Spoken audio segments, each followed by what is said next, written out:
Spāņu mācību centrs Centro Picasso Rīgā darbojas jau 7. gadu. Tas atrodas Rīgas vēsturiskajā centrā, Jāņa ielā 16. Centro Picasso savu vārdu nes arī Tallinā, Viļņā, Minskā un Sanktpēterburgā, un mācību centra mērķis ir ne tikai mācīt saviem audzēkņiem spāņu valodu, bet arī sniegt ieskatu spāņu kultūrā.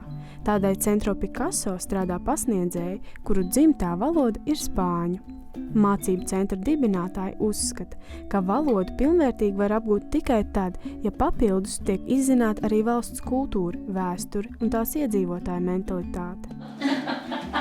Vamos a hacer como... Os voy a explicar cómo se hace un examen. 9, 10, sí. Por la mañana. Y sin descanso. Ay, sí, No, sí, ya está aquí, ¿no? Sí. Sí, pero yo, por ejemplo, veo Marta, trabaja otras horas. Lai attīstītu audzēkņu valodas prasmes un padziļinātu zināšanu par Spāniju, papildus nodarbībām Centro Picasso organizē arī bezmaksas kultūras aktivitātes, kurās centra studentiem ir iespēja praktizēt apgūto un tuvāk iepazīt spāņu kultūru, cilvēkus un dzīvesveidu. The best to be teacher in Spanish teacher in Latvia is that see how the Latvian students speak Spanish in our summer courses in Alicante. It's super nice to see that how they communicate in Spanish, how they improve their Spanish. Nosotros tenemos nuestro propio libro escrito por el equipo de Centro Picasso.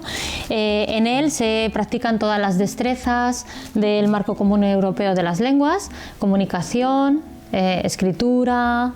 Centro Picasso veiksmes atslēga ir profesionāli pasniedzēji, kas ne tikai prot spāņu valodu, bet arī izjūt to, kā arī tas, ka šis mācību centrs specializējas tikai uz spāņu valodu un kultūru, padarot to īpašu un ekskluzīvu.